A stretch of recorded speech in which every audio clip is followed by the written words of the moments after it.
नमस्कार, मी पंजाब डक। आज आहे 26 ऑगस्ट 2025।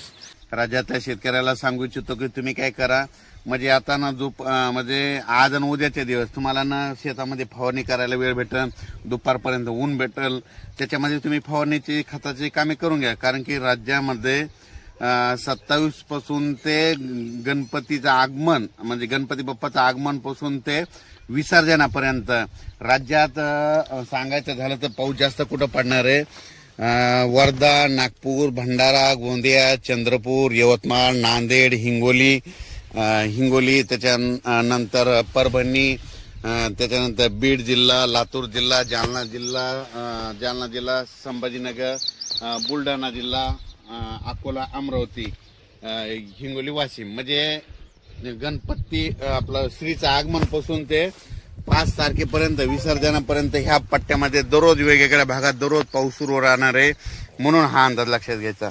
आणि राज्यातल्या शेतकऱ्याला सांगू इच्छितो की राज्यात देखील इतर भागात देखील म्हणजे पुणे म्हणजे कोकण पट्टीपासून ते मुंबई, इगतपुरी, नाशिक तिकडला देखील ह्यामध्ये उद्यापासून 28 पासून पाऊस वाढणार आहे।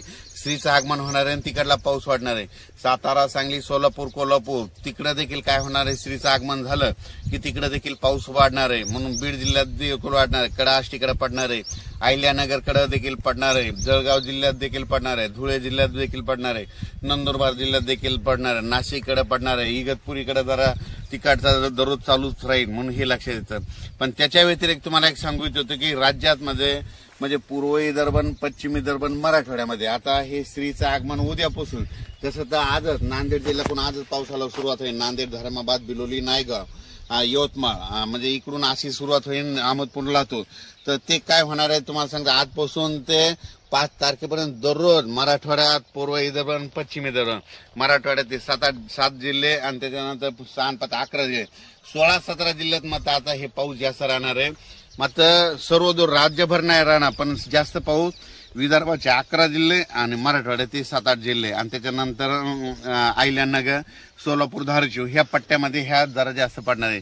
त्याच्यानंतर काय होणार आहे, हे 5, 11, 13, 14, 15 झाले।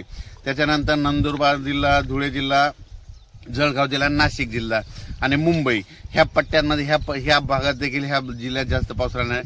फक्त काय होणार, थोडा पश्चिम महाराष्ट्राकडे थोडा पाऊस कमी राहील, पण तिकडे देखील ना ह्या जवळपास 5 तारखेपर्यंत म्हणजे आपलं श्रीच्या आगमनापासून ते विसर्जनापर्यंत दररोज वेगवेगळ्या भागात पाऊस पडणार आहे।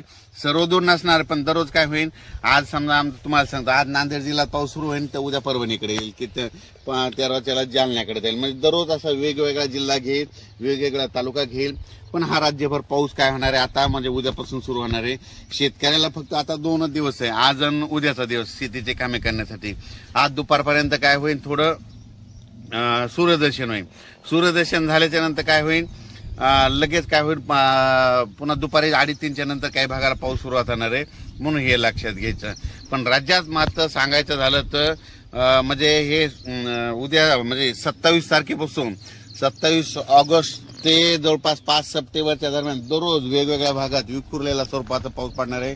जास्त पाऊस पूर्व विदर्भ, पश्चिम विदर्भ, मराठवाड्याकडे असणार आहे। म्हणून मराठवाडा आणि ह्या 3 विभागातल्या शेतकऱ्यांनी हा अंदाज लक्षात घ्यायचा। फक्त मग त्याचा पावसाचा जोर कुठं पश्चिम महाराष्ट्राकडे कमी राहील, तिकडे देखील पाऊस पडणार आहे, पण काय होणार, थोडाफार कमी प्रमाणात राहणार आहे। म्हणून हा अंदाज लक्षात घ्यायचा। आणि राज्यात सांगायचं झालं तर गुजरातमध्ये देखील 28 पासून म्हणजे आज तिकडे देखील 28 ते 5च्या दरम्यान खूप चांगला पाऊस पडणार आहे।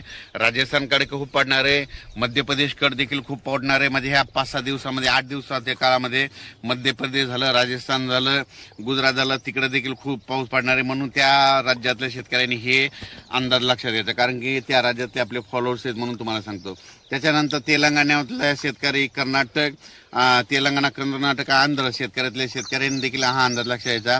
म्हणजे 28 तारखेपासून तर 5 सप्टेंबरच्या दरम्यान तुमच्या देखील भागामध्ये दररोज विखुरलेल्या स्वरूपाचा भाग बदलत म्हणजे कर्नाटक, आंध्र प्रदेश, तमिलनाडु के अंदरूनी इलाके में भी कई जगहों पे भारी से भारी बारिश होगी या कई जगहों पे छींटे गिरने की संभावना है। म्हणजे कई जगहों में ज्यादा बारिश होने वाली है। कर्नाटक, तेलंगाना स्टेट में।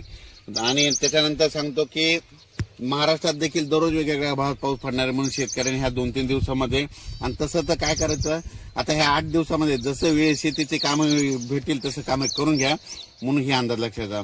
पण राज्यात मात्र जास्त पाऊस आता मराठवाडा आणि विदर्भ, नंदुरबार, धुळे, जळगाव ह्या पट्ट्यात राहणार आहे म्हणून हा अंदाज लक्षात घ्या. याचा एक व्हिडिओ परत सविस्तर उद्याच्याला दिला जाईल. धन्यवाद.